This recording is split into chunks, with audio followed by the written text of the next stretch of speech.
Hi, and welcome to another episode of Hot Takes with me, the Silver Fox. And as promised, we're going to come back to the latest from the COVID inquiry.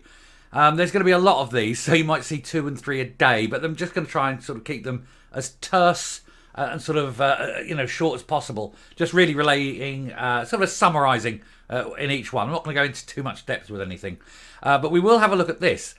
Because there are calls now by the the Scottish COVID bereaved group to ask that all the relevant material is made public, like it was in the English inquiry.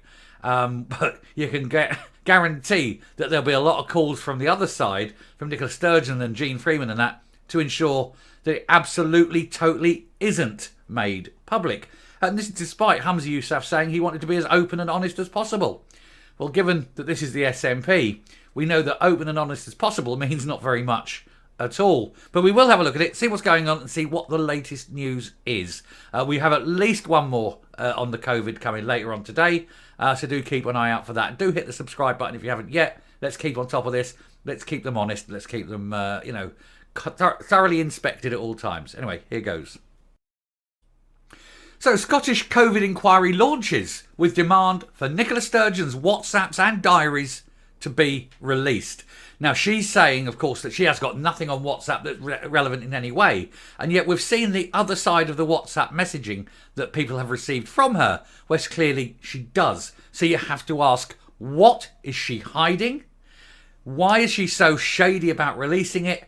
And of course, if she has destroyed it after being given a do not destroy notice, then what action will be taken? Will that be deemed contempt of court? Will she stand trial and will she go to prison for it? Because it's contempt of court in a public inquiry. It's a very, very possible thing for that to happen. So she needs to be very, very careful when deleting anything in case the other side of that conversation exists.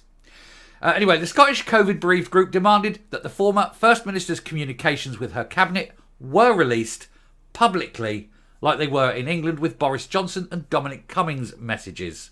Because they say that there will be no accountability unless honesty is reached, and there'll be no honesty unless they're publicly released. And they don't want it. They really don't. Anyway, a leading COVID campaign group has demanded that Nicola Sturgeon's WhatsApps and pandemic diaries be released publicly to build a picture of how prepared Scotland was for the deadly outbreak. The request came on the day the Scottish COVID inquiry's first public evidence session. So they're there, the cameras are there, the press are there, and they're all looking because they all want the truth to come out. They all want someone to blame, and we all know who we blame. But let's see what the inquiry comes up with after its probable whitewash, allegedly, probably. Anyway, 2 members of the Scottish COVID bereaved group also gave heart-wrenching statements about their relatives. We've covered that in the previous video, so we won't go into that again, but we will skip down. We have talked. I'm not going to regurgitate that. But in a statement released by lead lawyer for the group, Amar Anwar, he urged the Scottish Government to follow Westminster's lead in publishing the evidence from the likes of Miss Sturgeon and her ministers during the pandemic. I want to see especially the ones from Sturgeon to Freeman. Those two, the Shipman sisters, I think have got a lot of answering to do. I think there's an awful lot of shady stuff going on between those two.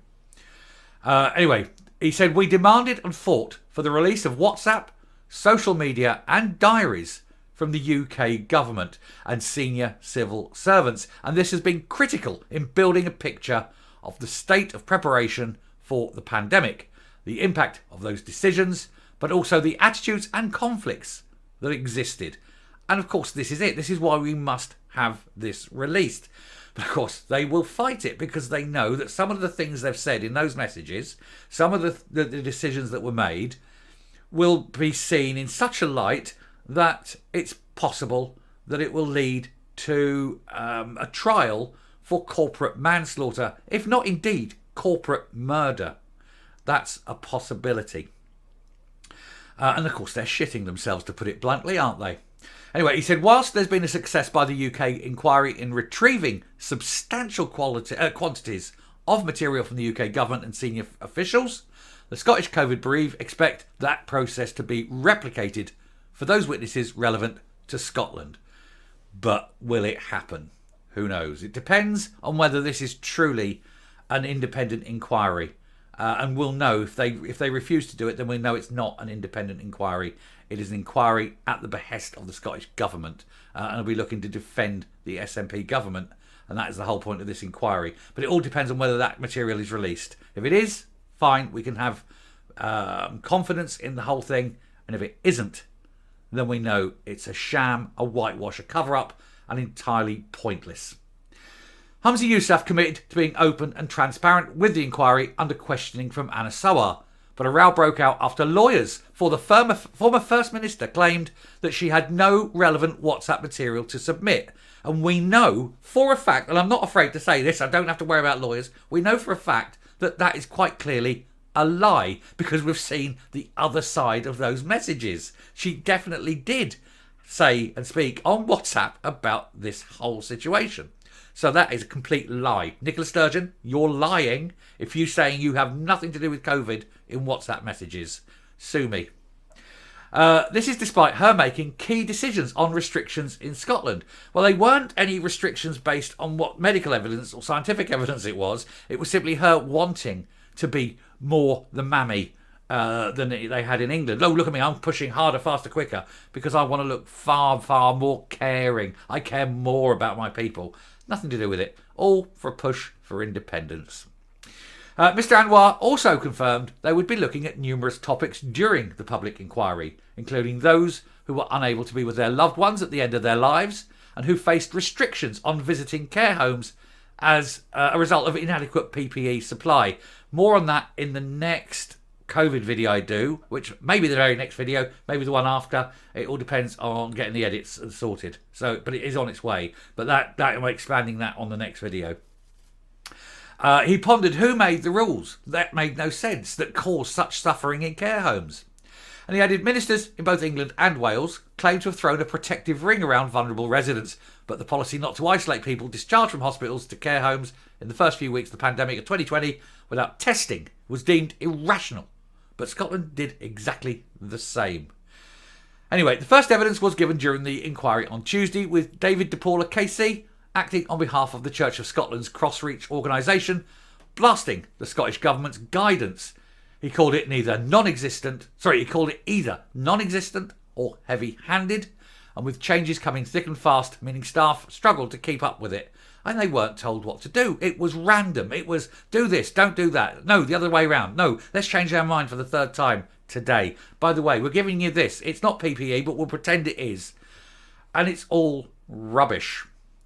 He also pointed out to a lack of clarity on testing, with some patients discharged from hospital to care homes without any tests in the early stage of the pandemic. We know this, and this is what undoubtedly, allegedly, led to 5,500 deaths. Which many think, and it is only a rumour, so take it with a huge pinch of salt, but many say that potentially, allegedly, it was done deliberately in order to knock out and take out elderly people who were more likely to vote Union, allegedly covering myself. Anyway, Amber Galbraith, KC, representing the care home bereaved, insisted that families were discriminated against by being unable to visit loved ones or give cuddles, and added that those in care homes were paraded behind glass like exhibits in a reptile house. Again, that's coming up in the next COVID video. She said that those in care homes died without having seen, touched or spoken to those closest to them.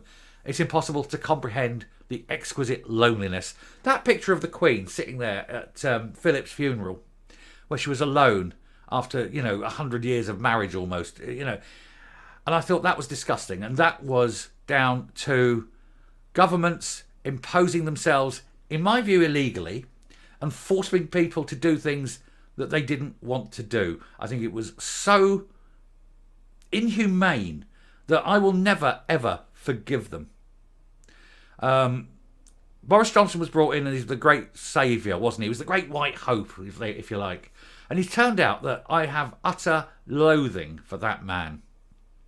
What he did, he was bullied into it by Marxists. In that committee. There was Marxists in that committee. They wanted the destruction of civil society. It was a deliberate plan. And there was no scientific merit in most of the things they were doing. It's disgusting what they did. And what they did to human beings.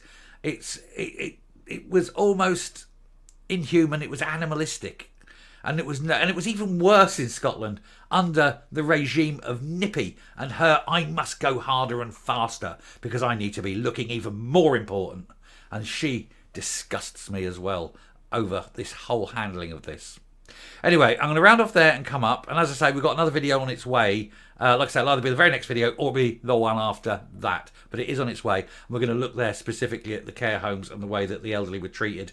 And that's all coming out. So do hit, like I say, do hit the subscribe button. Keep on this. We will keep on this story. It's important. It's big. It's giant. It's giant news. And hopefully at the end of it, some people will be going to prison. And we all know who we want coming up. Now, we all know that it is only day one of the public part of this inquiry, and so the news will come thick and fast, and we don't expect every day to have massive revelations, or even some days there might not be any news whatsoever. But as and when the news comes up and we look at these things, I will be doing a video on them. It'll be a regular thing until the end of the inquiry, and then we'll just have to wait until it's all written up and then finally published, probably in about 18 months' time, once everyone's made sure that they're free from prosecution, basically. I've got no hope that this is going to be independent, but we shall wait and see. Anyway, I shall finish there. Thank you very much for watching. Do please hit the subscribe button, ring the bell, leave a like, leave a comment, please share the video, and I shall speak to you later.